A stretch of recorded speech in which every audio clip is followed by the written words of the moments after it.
Salut à tous, j'espère que vous allez bien. Désolé pour ceux qui sont en live, hein, j'ai commencé un petit peu en retard aujourd'hui. En fait, pour rien vous cacher, j'avais même prévu de ne rien faire. Et c'est qu'à la dernière minute que j'ai vraiment senti qu'il fallait que je fasse un sujet qui m'a été inspiré vraiment en dernière minute. Donc j'ai su à peu près à 19h20 que je devais faire le live et il a fallu que je note tout pour pouvoir vous préparer là le live ce soir parce que tout m'était un peu inspiré à la dernière minute. En ce moment, je vis une période où j'ai plus, là j'en parlais à Sam de la lettre Tav, je suis plus dans une période de chambre secrète où justement le Seigneur veut me révéler beaucoup de choses. C'est très dense ce que je reçois pour mon édification personnelle. Et c'est des choses certaines que je vous retranscris, mais avec le flow que je reçois en ce moment, ce serait même impossible de faire des lives sur chaque sujet. Vraiment, c'est très puissant. Il nous utilise avec mon épouse sur plein de choses. Et donc en ce moment, ouais, c'est vrai que je suis vraiment débordé. En plus de ça, certains le savent, on est en train de préparer un kickstart. Alors c'est pas vraiment un kickstart, c'est ce qu'on appelle un disciple school, une école de disciples, où on prend des gens qui sont vraiment nés de nouveau, qui ont pris en maturité et qui ont besoin d'aller un peu plus loin maintenant, de manger, de passer à la nourriture solide. Et ensuite, à la fin de cette semaine, ça va durer une semaine, pourront partir.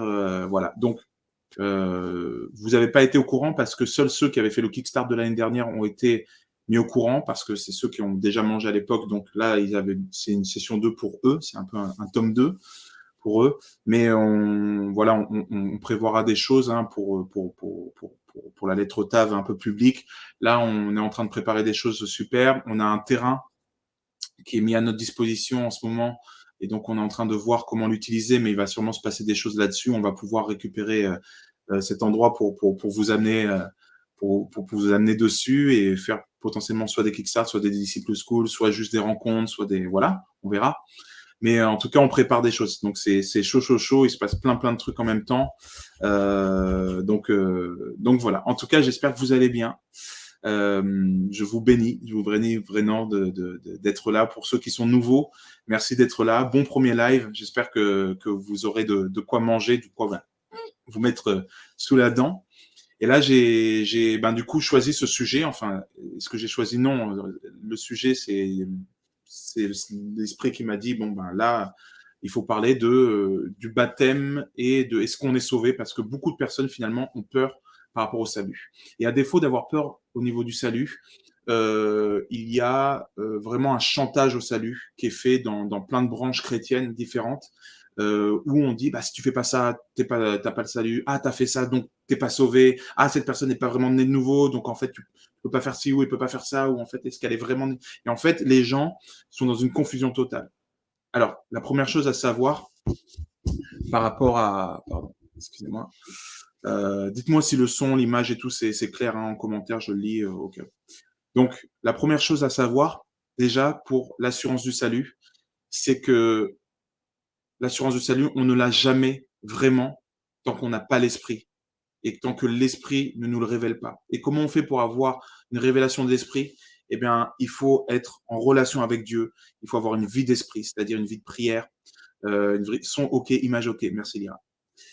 Il faut vraiment passer du temps dans la chambre, passer du temps dans la parole. Je dirais même d'abord passer du temps dans la parole et ensuite passer du temps dans la chambre, passer du temps en communion fraternelle avec les autres, passer des temps parfois de jeûne et de prière. Ça peut vraiment aider à faire taire l'intelligence et à se plonger dans l'esprit.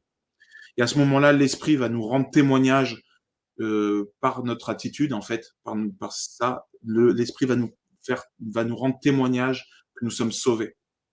Donc ça, c'est vraiment la base des bases. Mais là, on va aller voir pour régler toute confusion déjà dans l'intellect, on va aller voir dans la Bible ce qui est dit par rapport au salut, d'accord? Donc, suis-je sauvé? La plupart du temps, les gens se disent: «Oui, je suis sauvé parce que je suis baptisé. Ah, je suis pas encore sauvé parce que je suis pas baptisé. Ah, je suis sauvé parce que je parle en langue. Ah, je suis pas baptisé parce que je suis pas sauvé parce que je parle pas encore en langue. Ah, je suis né de nouveau, mais je suis pas sûr parce que si, parce que c» En fait, naître nouveau a une définition assez simple. Déjà, allons dans Marc 16, 16. Marc 16, 16 nous dit: «Celui qui croira et qui sera baptisé sera sauvé, mais celui qui ne croira pas sera condamné.» Pardon, excusez-moi. Donc là, il y a la tournure est bizarre parce qu'il dit: «Celui qui croira et qui sera baptisé sera sauvé, mais celui qui ne croira pas sera condamné.» Donc ça veut dire que celui qui est baptisé, mais qui ne croit pas, n'est pas sauvé, il est condamné. Mais en même temps, est-ce que le baptême est obligatoire? Et là, pourquoi il dit pas alors: «Mais celui qui ne croira pas et qui ne sera pas baptisé sera condamné.» Parce qu'on voit que là, le mot-clé, c'est croire et pas se faire baptiser. Donc se faire baptiser et croire ne sont pas 2 choses essentielles pour être sauvé. Ce qui est essentiel, c'est vraiment croire. Parce que si on ne croit pas, là, ça nous condamne. Et si on n'est pas baptisé, ça ne nous condamne pas dans cette phrase. Mais allons plus loin. Certains vont se dire: «Mais alors, si je suis pas baptisé d'eau, je suis perdu, je suis pas sauvé, tout ça.» Allons un peu plus loin. Mais je vous le confirme, avant de se poser trop de questions, c'est faux. On lit par exemple dans Jean 6, 40, 47. La volonté de mon Père, c'est que quiconque voit le Fils et croit en lui ait la vie éternelle. Et je le ressusciterai au dernier jour. Et ça, on le voit à plein de reprises où il est juste parlé de croire au Fils. Il n'est plus parlé de baptême. À beaucoup plus de fois, on parle juste de croire sans parler du baptême. Alors que juste à cet endroit-là, souvent on sort du contexte ce genre de verset. On dit, vous voyez, si on n'est pas baptisé, ah, et on oublie les 40 autres versets qui parlent juste du fait de croire. Là, je répète, Jean 6, 40. La volonté de mon Père, c'est que quiconque voit le Fils et croit en lui ait la vie éternelle. Et je le ressusciterai au dernier jour. Quelle est la condition pour avoir la vie éternelle? Croire au Fils. Point. On voit dans Jean 1, 12. Certains pourtant l'ont accueilli. Ils ont cru en lui. À tout cela, il a accordé le privilège de devenir enfant de Dieu. Je répète, certains pourtant l'ont accueilli, il parle de Jésus, ils ont cru en lui, ils ont cru en Jésus. À tout cela, il a accordé le privilège de devenir enfant de Dieu. Comment devenir enfant de Dieu? Il faut l'accueillir et croire en lui. Point. Il n'est pas question de baptême, en aucun cas. On voit ensuite, par exemple, dans Actes 16, 30. Là, c'est pardon. Donc, que faut-il que je fasse pour être sauvé? Paul et Silas répondirent, crois au Seigneur Jésus et tu seras sauvé, toi et ta famille. Ça, c'est Pierre Corneille, là, c'est le magicien. Donc, il dit, qu'est-ce qu'il faut que je fasse pour être sauvé? Il leur répond, crois au Seigneur Jésus, tout simplement, et tu seras sauvé, toi et ta famille. Il ne dit pas, crois au Seigneur Jésus, sois baptisé et tu seras sauvé, toi et ta famille. Donc là, c'est pareil, il n'insiste pas sur le baptême. Alors, est-ce que je suis sauvé ou pas aujourd'hui? Eh bien, tout simplement, si tu crois au Seigneur Jésus, tu es sauvé. C'est simple. C'est ce qu'on appelle la grâce. Il n'y a pas d'œuvre. Quoi que tu fasses, tu ne pourras pas être sauvé par les œuvres. Il suffit juste de croire. Mais on voit dans Jacques 2, 19. Ça, c'est un de mes versets préférés. Dans Jacques 2, 19, il dit, tu crois qu'il y a un seul Dieu? Tu fais bien. Les démons le croient aussi. Et ils tremblent.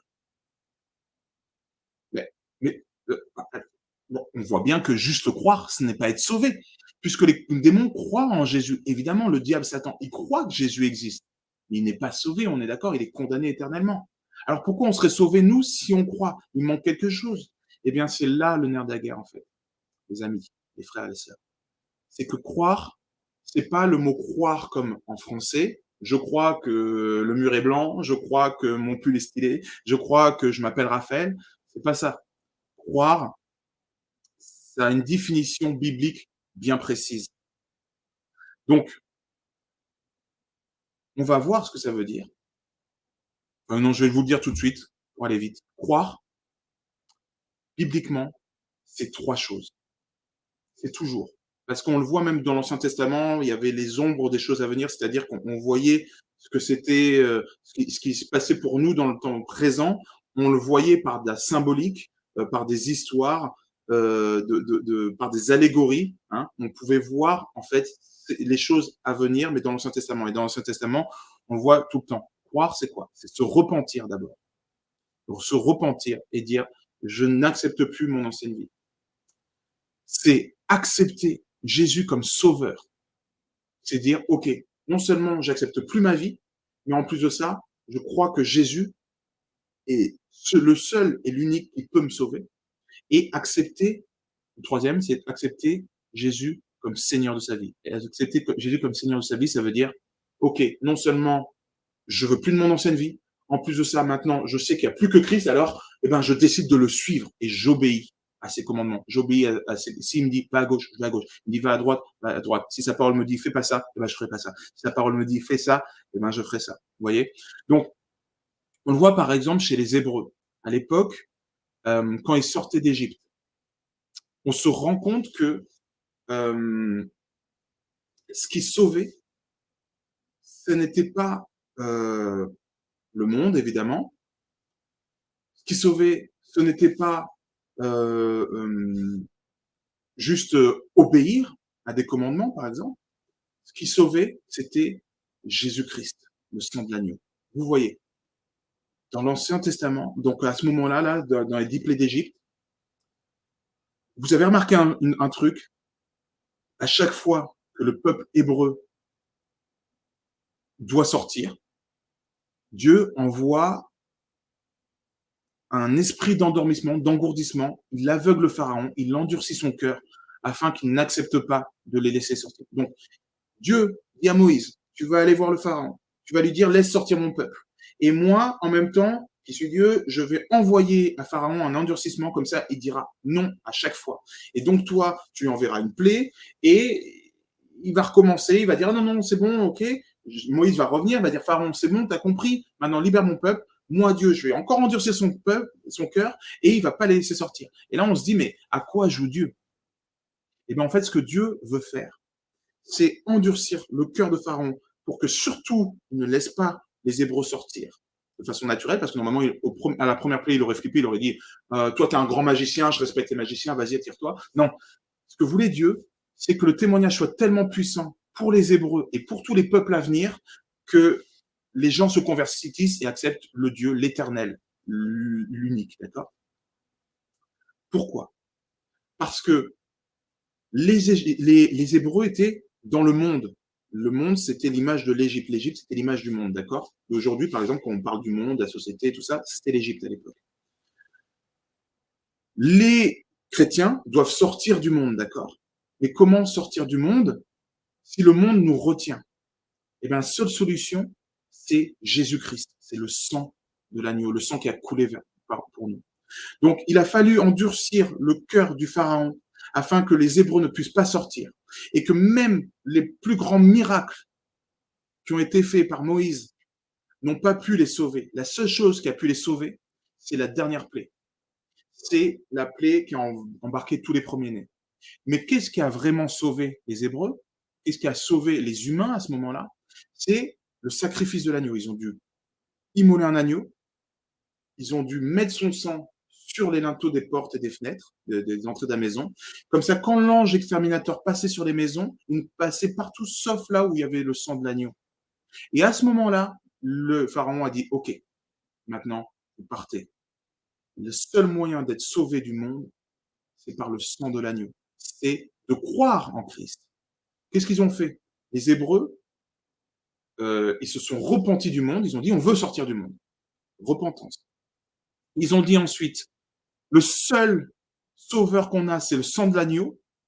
Donc, ils ont pris l'agneau, et ils ont pris son sang et ils ont ensuite considéré l'Éternel, donc Jésus, le sang d'agneau, comme leur sauveur et Seigneur. Ils ont obéi, ils ont appliqué la parole qui disait: «Vous prendrez du sang de l'agneau et vous le mettrez sur le linteau». À ce moment-là, ils sont sauvés parce qu'ils ont cru en ce qui était dit. D'accord? On le voit aussi avec, par exemple, un peu plus tard, ils sont dans le désert, ils désobéissent, ils se plaignent, et là, se plaindre est un grave péché face à Dieu. Se plaindre de ce que Dieu fait, c'est un grave péché. Donc Dieu a juste retiré sa protection. Et au moment où Dieu retire sa protection, qu'est-ce qui se passe? Les serpents dans le désert viennent les niaquer. Au moment où les gens se font niaquer, qu'est-ce que Dieu, il crie à l'Éternel? Qu'est-ce que fait l'Éternel? Il dit à Moïse: tu vas faire un bâton, sûrement en forme de croix pour tenir une sculpture. Tu vas faire une sculpture d'un serpent en airain que tu vas poser sur le bâton. Tu vas le surélever en l'air, ou il va être surélevé en l'air, et quiconque regardera à ce bâton d'airain, à ce serpent d'airain, sera sauvé. Donc, le peuple désobéit. Il est dans le monde, il retourne dans le monde, dans le péché. Mais le peuple se repent. Il y a les serpents, il y a le diable, tout ça, on comprend que, au secours Seigneur. Le Seigneur, qu'est-ce qu'il fait? Il est miséricordieux comme d'habitude. Il donne à Moïse, à son peuple, une solution, c'est de clouer le péché à la croix. Donc là, à ce moment-là, il faut croire. Est-ce que tu crois qu'en regardant cette sculpture, c'est quand même un peu bizarre, si tu regardes cette sculpture, tu seras sauvé. Et seuls ceux qui ont obéi, qui ont effectivement marché en regardant à Christ, ont pu être sauvés. Vous voyez? Donc c'est toujours ça. Croire pour être sauvé. Est-ce que je suis sauvé? C'est le thème de l'histoire aujourd'hui. Ok. Pour être sauvé, il faut croire. Et croire, ça veut dire se repentir, accepter Jésus comme sauveur et accepter Jésus comme Seigneur, donc lui obéir. Et à ce moment-là, quand on a les trois packages, à la seconde où on a accepté tout ça dans son cœur, à la seconde, là, on est sauvé. Et on reçoit ce qu'on appelle l'esprit. On est de nouveau.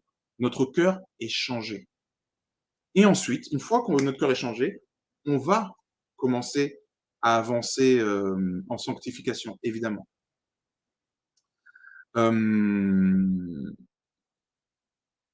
On voit dans Acte 2, 37. Après avoir entendu ce discours, ils eurent le cœur vivement touché. Donc là, c'est quand Pierre et les apôtres viennent d'être baptisés du Saint-Esprit. Ils sortent devant de leur chambre haute. Et là, il y a plein de gens qui ont entendu le bruit du Saint-Esprit qui est tombé en puissance et tout ça. Et ils parlent en langue, etc. Et les gens viennent, mais qu'est-ce que c'est? Et Pierre leur prêche l'évangile, il leur prêche la bonne nouvelle, il leur explique qu'il faut se repentir, que c'est à cause d'eux que Jésus a été cloué, que c'est qu'ils n'ont pas accepté, mais que maintenant, pour être sauvé, il faut croire, d'accord? Et là, le discours touche tellement les hommes et les femmes, comme ça, que les gens disent: mais comment on fait pour être sauvé? Donc je relis. Acte 2, 37. Après avoir entendu ce discours, ils eurent le cœur vivement touché. Et ils dirent à Pierre et aux autres apôtres: hommes, frères, que ferons-nous? Pierre leur dit.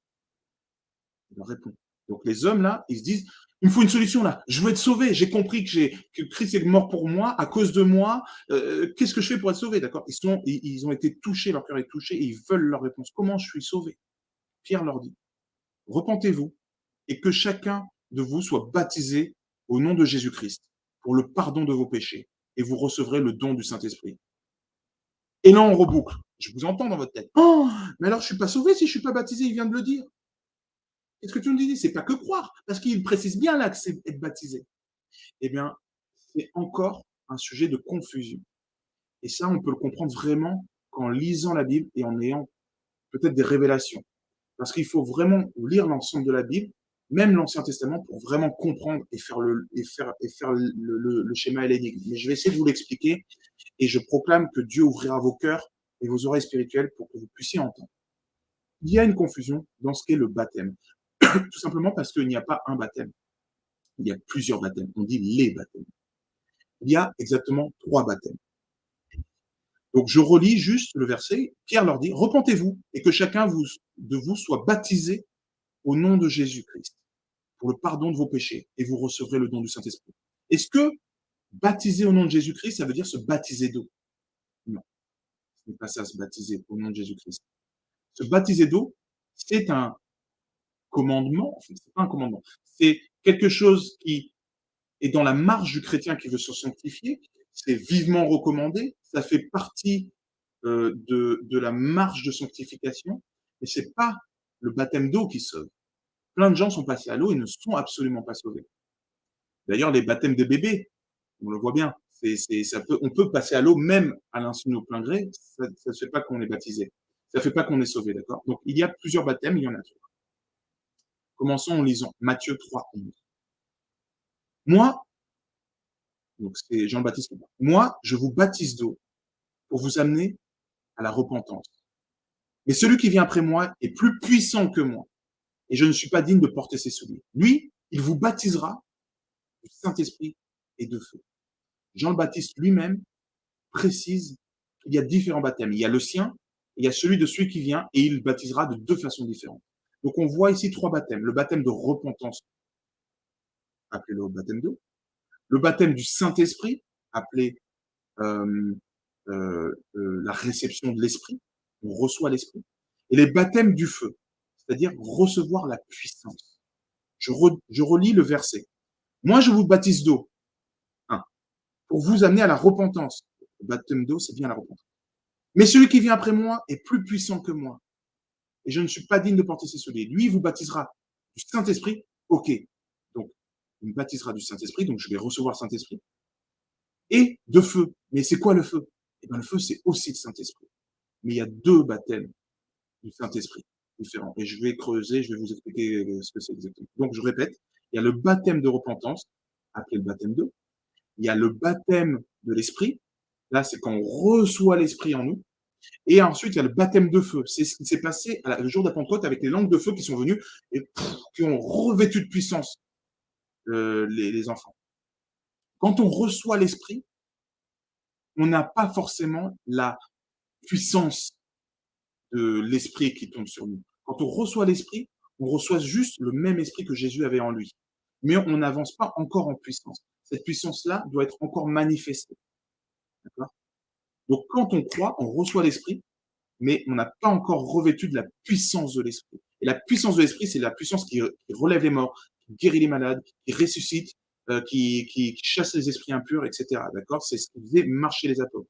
Je suppose que vous avez constaté, si vous avez reçu l'Esprit, que vous n'avez pas encore les mêmes fruits que les apôtres dans le livre des Actes. Donc, si vous l'avez, contactez-moi tout de suite et gloire à Dieu. Mais si vous êtes sauvés aujourd'hui, il y a fort à penser que vous n'avez pas encore forcément tous les fruits de la puissance de Dieu. Mais pourtant, vous avez l'Esprit.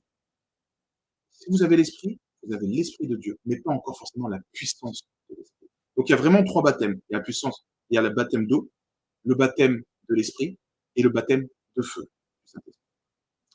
Lisons un peu plus loin. Acte 19. Pendant qu'Apollos était à Corinthe, Paul, après avoir parcouru les hautes provinces de l'Asie, arriva à Éphèse. Ayant rencontré quelques disciples, il leur dit. Donc là, il rencontre des disciples. Attention, la Bible ne dit pas n'importe quoi. Un disciple, c'est quoi? C'est quelqu'un qui a accepté Jésus, qui est né de nouveau et qui suit Jésus. Donc là, Paul, retenez bien, vient voir des disciples. Donc je relis. Ayant rencontré quelques disciples, il leur dit, avez-vous reçu le Saint-Esprit quand vous avez cru? Ils répondirent, nous n'avons même pas entendu dire qu'il y ait un Saint-Esprit. Il dit, de quel baptême avez-vous donc été baptisés? Il y a plusieurs baptêmes. Ils répondirent, du baptême de Jean. Alors Paul dit donc le baptême de. Alors Paul dit, Jean a baptisé du baptême de repentance, disant au peuple de croire en celui qui venait après lui, c'est-à-dire en Jésus. Sur ces paroles, ils furent baptisés au nom du Seigneur Jésus. Lorsque Paul leur eut imposé les mains, le Saint-Esprit vint sur eux et ils parlaient en langue et prophétisaient. Donc là, on voit qu'il y a des gens qui sont disciples, donc qui sont sauvés, et qui n'ont pas encore reçu la puissance du Saint-Esprit, qui a été donnée par l'imposition des mains de Paul. Pourtant, ils avaient bien reçu un baptême, le baptême de Jean. Et la question qu'ils posent, c'est, avez-vous reçu le Saint-Esprit quand vous avez cru? Quand on a cru, On sait que croire, c'est-à-dire être sauvé. Et on sait que quand on croit, on reçoit l'Esprit. Donc, qu'est-ce qu'il nous dit quand il dit: «Avez-vous reçu le Saint-Esprit quand vous avez cru?» Ça veut dire que là, il parle d'un autre type d'esprit, c'est la puissance de l'Esprit. Et ils disent que non. Donc, Paul répond au problème en apportant la solution, c'est-à-dire, lorsque Paul leur eut imposé les mains, le Saint-Esprit vint sur eux, pas en eux, et ils parlaient en langue et prophétisaient. La puissance de l'Esprit fait parler en langue et fait prophétiser. Et bien d'autres choses encore, d'accord? Là, on voit qu'ils ont reçu une puissance. Pourtant, ils étaient sauvés. Et on ne peut pas être sauvé sans recevoir un esprit nouveau, sans naître de nouveau. Et il parle bien de disciples. Paul vient voir des disciples. Donc vous comprenez qu'il y a plusieurs aspects du baptême. Quand on reçoit Jésus, on reçoit le Saint-Esprit. Qui croit en Jésus reçoit un esprit nouveau. C'est bon. Et cet esprit-là témoigne du Père en disant Abba Père. Et cet esprit-là, une fois qu'on reçoit cet esprit-là, nous ne sommes plus condamnés, nous ne sommes plus assujettis au péché, parce que le sang de l'agneau, le sang a été mis sur le linteau, l'ange de la mort est passé et il n'a pas vu de condamnation. Nous sommes sauvés, nous sommes sortis du monde, etc. Bien que soyons encore dans le monde, bien que nous puissions encore perdre notre salut, si on finit par renier Christ, il peut se passer plein de choses, d'accord? Mais on reçoit un esprit nouveau. Toutes choses sont devenues nouvelles. Donc il y a beaucoup de confusion encore. Donc, on a vu qu'il y avait beaucoup de confusion. Donc, et qu'est-ce que c'était croire? Beaucoup de confusion sur les baptêmes. Et il y a aussi beaucoup de confusion sur qu'est-ce que être né de nouveau. Et moi-même, avec mon épouse, il y a encore un an, on était confus par rapport à ça. Mais c'est vraiment le Saint-Esprit qui nous a révélé ça. Et maintenant, c'est clair. Alléluia. Bon. Donc, euh, là, c'est dans Jean 3. Hein. Alors, dans Jean 3, 1. Mais il y eut un homme d'entre les pharisiens nommé Nicodème. Là, c'est l'endroit où on parle justement d'être né de nouveau. Ça vient de là, naître de nouveau, c'est de ce verset. Mais, enfin, de ce. Mais il y eut un homme d'entre les pharisiens nommé Nicodème, un chef des Juifs, qui vint, lui, auprès de Jésus de nuit et lui dit, Rabbi, nous savons que tu es un docteur venu de Dieu, car personne ne peut faire ces miracles que tu fais, si Dieu n'est avec lui. Jésus lui répondit, en vérité, je te le dis, si un homme ne naît de nouveau, il ne peut voir le royaume de Dieu. Nicodème lui dit, ah, Nicodème lui dit, comment un homme peut-il naître quand il est vieux? Peut-il rentrer dans le sein de sa mère et naître? Jésus répondit, en vérité, je te le dis, si un homme ne naît d'eau et d'esprit, il ne peut entrer dans le royaume de Dieu. Ce qui est né de la chair est chair, et ce qui est né de l'esprit est esprit. Ne t'étonne pas que je t'ai dit, il faut que vous naissiez de nouveau. Le vent souffle où il veut, et tu entends le bruit, mais tu ne sais d'où il vient, ni où il va. Il en est ainsi de tout homme qui est né de l'esprit. Donc, certains pensent que, là, il dit, il faut naître d'eau et d'esprit. Certains pensent que naître d'eau, ça veut dire naître du baptême de l'eau. Mais l'eau, bibliquement, est un symbole. Avant qu'on parle du baptême d'eau, l'eau est un symbole largement utilisé. L'eau qui se transforme en vin, etc. Bon. L'eau, c'est le symbole de la vie. Okay, l'eau qui se transforme en vin, c'est le symbole de la vie en Christ, de la vie avec l'agneau, donc c'est de la vie éternelle. Mais le symbole de l'eau, c'est toujours le symbole de la vie. L'eau, c'est ce qui lave le péché. D'accord? C'est pour ça que quand on se repent, Jean le Baptiste plongeait dans l'eau afin qu'on soit lavé de nos péchés. Il disait, soit lavé de tes péchés, tout ça ne pêche plus, etc. Voilà. Ok? Parce qu'on s'est repenti de nos péchés. Donc l'eau lave les péchés. Mais le sang, lui, et on sait que l'esprit, c'est le sang, parce que dans le sang se trouve l'esprit. Donc, le sang et l'esprit sont toujours liés. Le sang, lui, il ne lave pas les péchés. Il rachète le péché et donne la justice. Vous voyez la différence? L'eau lave et le sang rachète. Donc, celui qui est lavé de ses péchés, comme le baptême de Jean, il plonge dans l'eau, bam, il a encore besoin on lui rachète ses péchés parce qu'on lui a lavé ses péchés, mais il va encore pécher, et cetera, tout ça, nana. Et le péché n'est pas encore racheté. Donc celui qui a eu le baptême de Jean n'est pas sauvé, en ce sens-là. Il a besoin, quoi qu'il arrive, de l'esprit. Il a besoin du sang. Et comment on sait si on a reçu le sang? C'est si on reçoit l'esprit. Et quand on reçoit l'esprit, en fait, le sang de Jésus coule dans nos veines. Parce que l'esprit, c'est le sang. Et on le voit d'ailleurs à la croix. Le centurion perce le côté de Jésus pour voir s'il est bien mort. Jésus, à ce moment-là, est effectivement mort. Il ne dort pas, il est mort. Il lui perce le flanc, et qu'est-ce qu'il en sort? De l'eau et du sang. C'était justement pour annoncer que de Christ mort sortait la vie, et la vie éternelle. Donc c'était tout le symbole de celui qui donne la vie et qui donne la vie éternelle. D'accord? L'eau et le sang. Celui qui lave les péchés, le sang de Christ, Christ lave les péchés et son sang nous rachète du péché et nous donne la vie éternelle. Et on voyait justement que l'eau dans l'Ancien Testament avait une très forte symbolique. Évidemment, on pense tout de suite, en tout cas moi j'y pense, à l'Égypte. Quand les Hébreux sortaient du pays d'Égypte, euh, Moïse, après je confonds Noé et Moïse, c'est dyslexie bizarre. Donc Moïse faisait sortir le peuple hébreu par quoi? Comment ils ont fait pour sortir du pays d'Égypte et atterrir dans le désert? Il les a fait passer par l'eau. L'eau, c'était évidemment le symbole du baptême. Pareil avec Noé, justement. Il traverse les eaux pendant un certain temps, 40 jours, 40 nuits, bam, et il reste dans l'arche, et ensuite il va sur la terre nouvelle. Mais pour sortir du monde, il fallait passer par les eaux du baptême. Les Hébreux, pour sortir du monde, devaient passer par l'eau du baptême. Nous, pour sortir du monde, il faut qu'on passe par l'eau du baptême. D'accord? Et l'eau lave de l'ancienne vie. Donc, quand on passe par l'eau du baptême, on passe par le bain, c'est, qu'est-ce qu'on dit quand on se fait baptiser d'eau? C'est, je ne veux plus du monde. Je ne veux plus vivre en Égypte. Je ne veux plus vivre avec l'ancienne génération mauvaise qu'il y avait avant le déluge, d'accord? Les générations antédiluviennes. Maintenant, je choisis de vivre avec Christ, avec un esprit nouveau. Et je revendique à tout le monde que toutes ces choses-là sont passées, elles sont mortes et enterrées comme l'Égypte, parce que les Égyptiens sont passés dans l'eau et se sont fait écraser. Donc, mon ancien homme, mon ancienne vie est sous l'eau.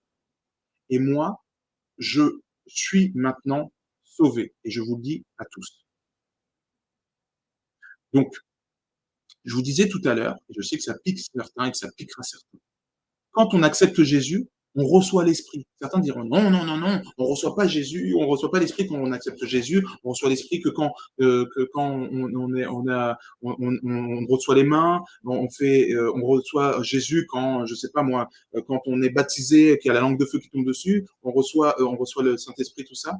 Mais la réalité, c'est que Jésus, à la seconde où on croit en Jésus, croire, c'est se repentir, croire en Jésus comme Sauveur et Seigneur, à la seconde où on croit en Jésus de cette façon bibliquement, on reçoit son esprit. On lit, on va lire ensemble dans Jean 20, 19. Le soir de ce jour, qui était le premier de la semaine, les portes du lieu où se trouvaient les disciples étant fermées, à cause de la crainte qu'ils avaient des Juifs, Jésus vint, se présenta au milieu d'eux et leur dit, la paix soit avec vous.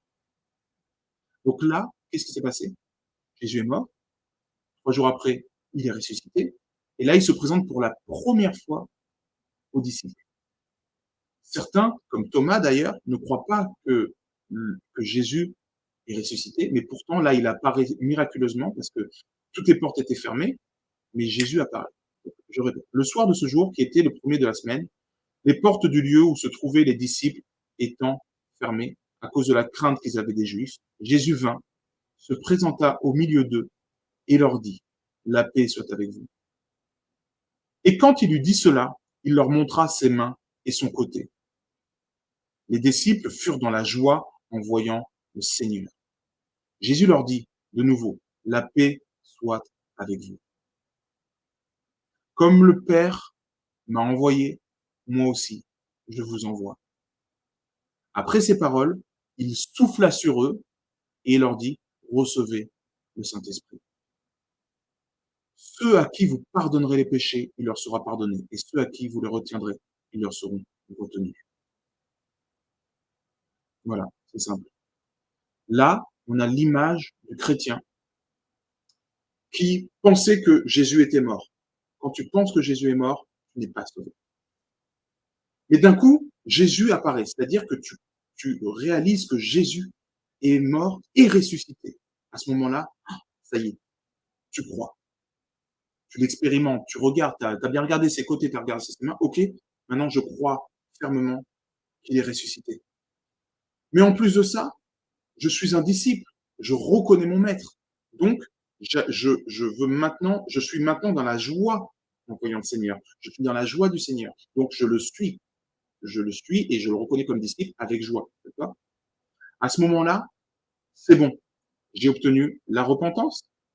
Je me repens de l'ancienne vie et donc mon ancienne vie, c'est-à-dire la vie sans Christ, le Christ est mort. Je crois en mon Sauveur parce que Jésus-Christ, j'y crois maintenant complètement. J'y crois en tant que Seigneur aussi. Là, j'ai le trio gagnant. Avant, on est d'accord que les disciples n'avaient pas le Saint-Esprit. Il a fallu qu'ils croient en Jésus de façon complète.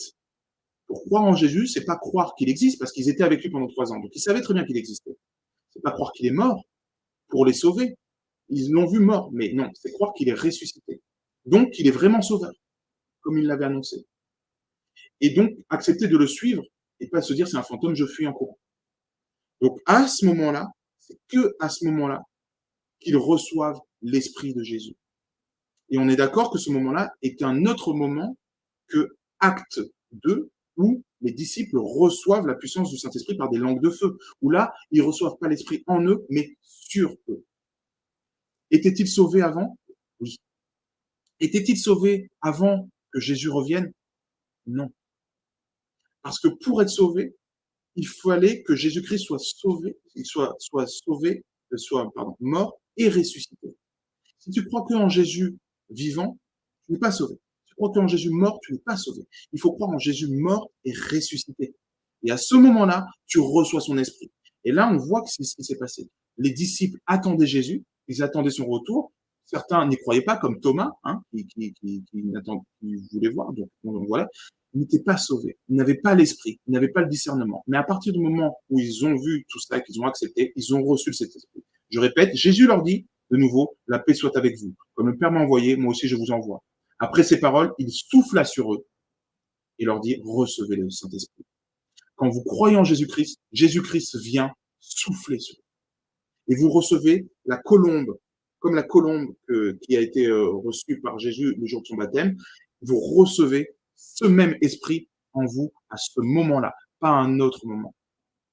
En revanche, vous allez ensuite être baptisés de feu. Il y a des langues de feu qui sont descendues sur les disciples le jour de la Pentecôte, et à ce moment-là, vous l'avez. Et ça, c'est une toute autre histoire. Comment recevoir la puissance du Saint-Esprit? Ce sera un autre live. Donc, quand on se fait baptiser d'eau, on se repent publiquement. Je ne veux plus de l'Égypte. Moi, je suis sorti de ce pays. Je passe par l'eau et je proclame que l'eau s'est refermée sur mon ancienne vie. Et maintenant, je suis séparé du monde. Et c'est ce qu'on appelle la volonté. Le baptême d'eau, c'est montrer à tout le monde, mais surtout à Dieu, la volonté de sortir du monde, la volonté de vouloir être sauvé, la volonté de vouloir suivre Christ, la volonté d'être pleinement à Christ. Et ça ne veut pas dire qu'en passant par l'eau du baptême, on va devenir parfait et pas pécheur. Non, non, non, non. Ça veut dire que, Seigneur, j'ai la volonté de te suivre, d'écouter tes ordres et que tu te formes en moi et que tu me formes à devenir un être comme Jésus-Christ. Et à ce moment-là, quand on a la volonté, Dieu peut nous faire passer par le désert. Et passer par le désert, ça veut dire qu'il peut nous former. Il peut se former en nous, il peut nous fortifier, nous rendre inébranlables par les épreuves et nous faire traverser le désert pour arriver au pays où coule le lait et le miel. Mais quand on se fait baptiser d'eau, c'est juste pour dire Jésus, je proclame que je ne veux plus du monde et que maintenant ma volonté, c'est de tout te donner et que tu fasses de moi l'être parfait que tu as prévu de faire de moi. Et ce n'est pas nous qui nous sauvons, ce n'est pas nous qui nous changeons, c'est Dieu qui se charge de tout ça. Si toi, tu veux essayer je sais pas moi, de régler tous tes péchés, tout ça, ça sert à rien d'essayer par tes propres œuvres. Tu n'y arriveras sûrement pas. ou alors vraiment avec une force persuasion et tu es vraiment fort, d'accord? Mais la plupart du temps, tu n'y arriveras pas. Il faut juste avoir la volonté face à Christ de dire: «Ça, je veux le changer Seigneur, je te laisse œuvrer dans ma vie pour que tu changes» et le Saint-Esprit, Dieu nous envoie son esprit et cet esprit-là va nous changer petit à petit, il va nous briser comme un vase, comme un potier travaille l'argile, il va casser, refonter, reformer, il va nous modeler par les épreuves et nous pousser jusqu'à la stature parfaite de Christ. Et ça, c'est le désert. Donc moi, j'ai la volonté de changer, mais je ne peux pas me changer moi-même parce que j'ai besoin d'un sauveur. Donc j'ai la volonté, Seigneur, oui, je veux que tu me sauves, je veux que tu me changes. Et quand on a cette volonté, quand on croit vraiment, et donc on a cette volonté, là, Dieu peut travailler. Là, c'est ce qu'on appelle une bonne terre. Une bonne terre, c'est pas une terre pleine d'engrais. Non, une bonne terre, c'est juste là où on peut planter une graine et elle peut pousser. Une graine, quoi qu'il arrive, elle pousse, d'accord? Mais elle ne peut pas pousser dans n'importe quelle terre. La graine pousse que dans la bonne terre. La bonne terre, c'est celle qui dit oui, je le veux. Je veux que tu pousses en moi. Je veux que tu formes tes racines en moi. Je veux que tu me fasses porter du fruit. D'accord? Et quand on reçoit le Saint-Esprit, on reçoit la puissance du vouloir et du faire. Donc, peut-être qu'avant, on n'avait même pas la volonté de changer ci, on se disait, ah, c'est impossible tout ça. Mais on reçoit la volonté du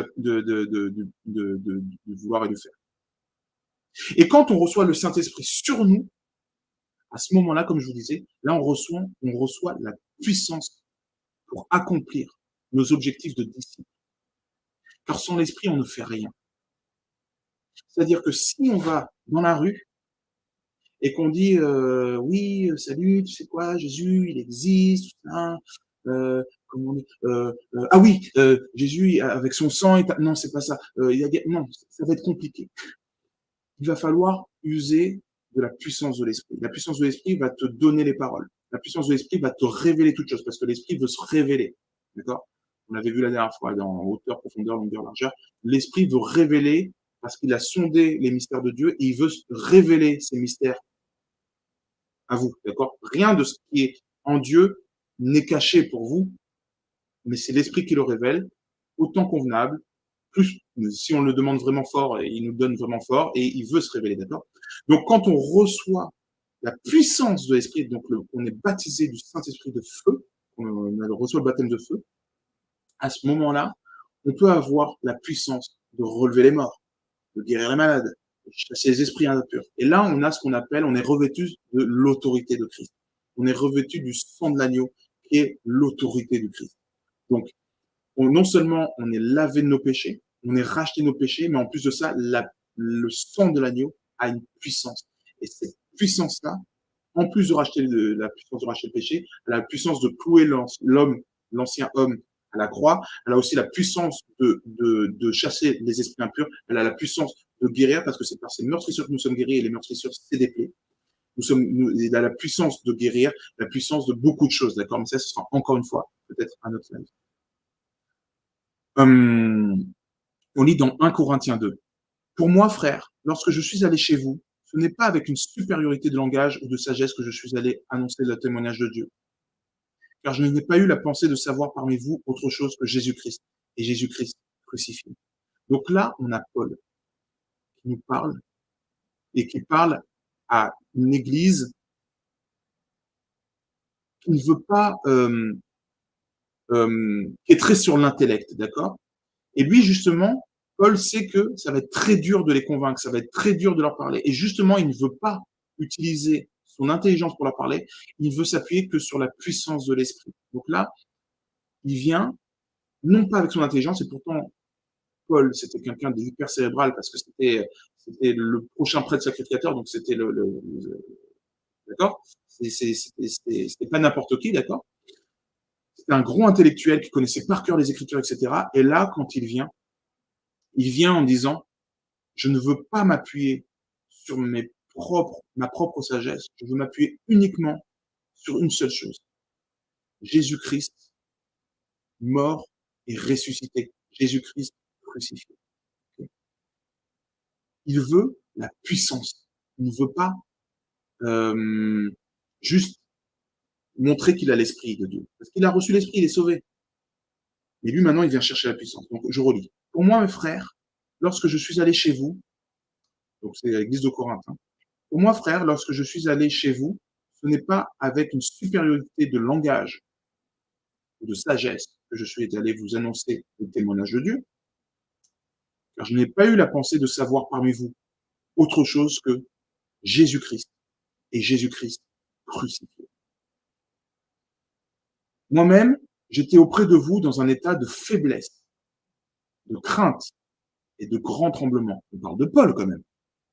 Pourquoi il est dans un état de faiblesse, de crainte et de grand tremblement en ne voulant savoir qu'une seule chose, Jésus et Jésus-Christ crucifié? Il continue en disant, et ma parole et ma prédication ne reposaient pas sur les discours persuasifs de la sagesse, mais sur une démonstration d'esprit et de puissance, afin que votre foi fût fondée non sur la sagesse des hommes, mais sur la puissance de Dieu. Donc, l'Apolle, qui est quand même le plus puissant des apôtres, on va pas se mentir, arrive en disant, je me fais faible, d'accord? Je ne veux plus penser à rien, comme si je connaissais rien, genre un enfant. Et je ne me repose que sur une chose, c'est Jésus-Christ, Jésus-Christ crucifié, le sang de Jésus, l'eau et le sang de Jésus, tout ce qu'on vient de parler avant, croire en Jésus comme me repentir, croire en Jésus comme sauveur et Seigneur, Jésus-Christ qui est mort et ressuscité, qui a soufflé l'esprit en nous, qui est le seul qui peut se guérir, qui est le seul qui, voilà, dont toute la Bible parle. Moi, je veux juste me concentrer sur ça, me connecter, pardon, à son esprit et me revêtir de la puissance de l'esprit, non pas de la sagesse et des discours persuasifs, mais uniquement de la puissance de l'esprit, afin que votre foi fût fondée. Parce que, on le sait, ce n'est pas nous qui convaincons, mais c'est le Saint-Esprit qui convainc. Tu peux essayer de parler avec la meilleure sagesse au monde à quelqu'un sans l'esprit, il ne croira pas. Il faut croire que l'esprit puisse lui révéler la chose, afin que nous ne nous enorgueillissions pas aussi, que nous ne soyons pas orgueilleux, mais que nous nous reposions uniquement sur la puissance de Christ, sur la puissance de son sang, sur la puissance de l'esprit. Donc, êtes-vous sauvé ou pas? Avez-vous l'esprit ou pas? Ça, c'est à vous de savoir. Est-ce que vous avez accepté que votre vie passée, vous n'en vouliez plus, et que le monde, vous le mettiez à part, et que vous étiez capable de vous en séparer? Si oui, alors dans ce cas-là, deuxième question, est-ce que vous acceptez Jésus comme votre sauveur? Est-ce que vous comprenez qu'il n'y a que Jésus qui peut vous sauver, et pas Marie, pas les Esséniens, pas les extraterrestres, pas la religion, pas la méditation? Non, Jésus uniquement. Si oui, ok. Est-ce que vous acceptez de suivre Jésus maintenant et de suivre sa parole, ses commandements et de faire ce qu'il a demandé? À partir de ce moment-là, vous avez reçu l'Esprit. Et quand vous avez l'Esprit, vous êtes sauvé. Maintenant, est-ce que quand vous allez prier, vous allez faire certaines choses, vous êtes revêtu de puissance? Si vous ne l'êtes pas, il faut demander l'Esprit au Seigneur. Allez voir des anciens, par exemple, de l'Église qui sont dans de bonnes doctrines pour qu'ils vous imposent les mains, pour qu'ils prient pour vous puissiez recevoir le Saint-Esprit.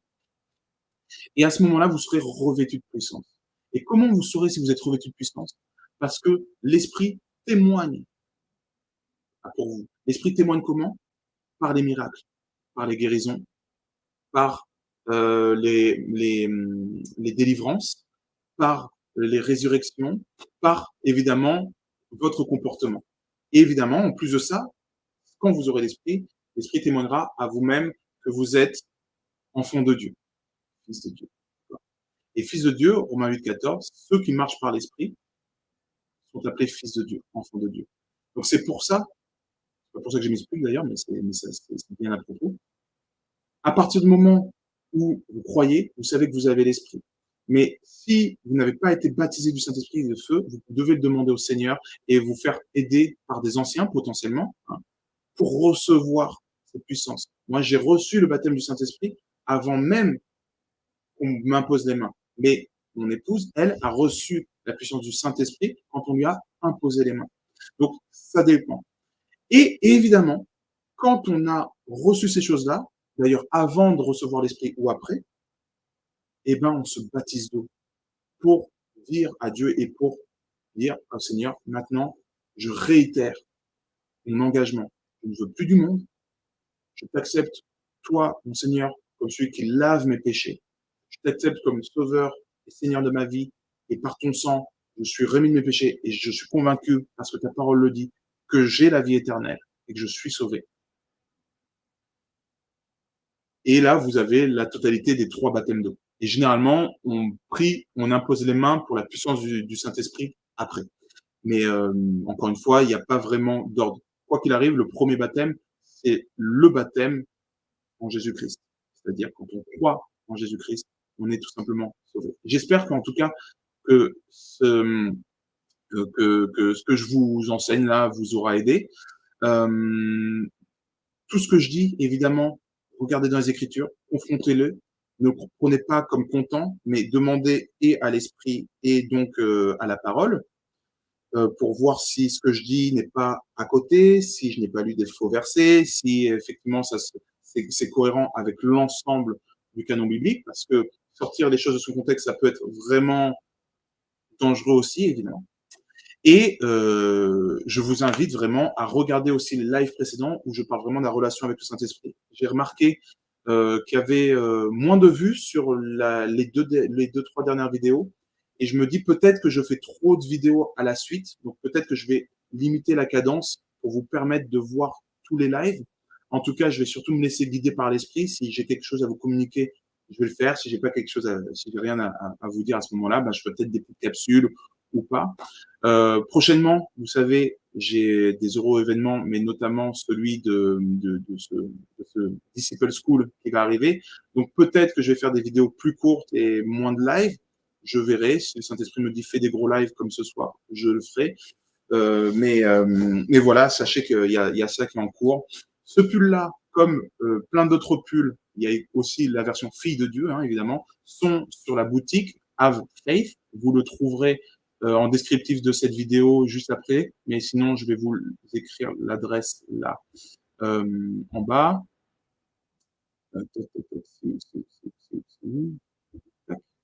Voilà, faith.com. Vous y allez, vous trouverez des choses, donc des outils d'évangélisation comme ça. Pardon, je le laisse à l'écran.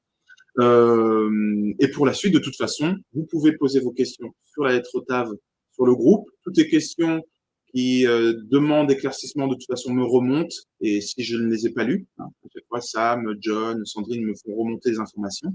Si vraiment vous avez quelque chose à me demander, en particulier en direct, vous aurez aussi l'adresse sous cette vidéo pour trouver mon adresse mail et m'écrire directement.